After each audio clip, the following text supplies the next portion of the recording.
Hey everyone, in this video, I'll show you how to turn off the microphone on your iPhone step by step. If you've ever seen that orange dot at the top of your screen, it means your microphone is being used. Let's fix that. First, swipe down from the top right corner to open Control Center. At the top, you'll see which app is currently using your microphone. If you want to stop it quickly, just swipe up from the bottom of the screen and close that app. Now, let's permanently turn off microphone access for apps. Open your settings, scroll down and tap on Privacy and Security, then tap on Microphone. Here, you'll see a list of all apps that have access to your mic. Simply toggle off any app you don't want using your microphone, like Instagram or Snapchat.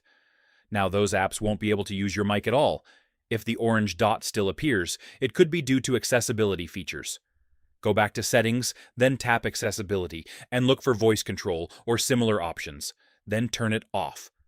And that's it. Your iPhone microphone is now fully under your control.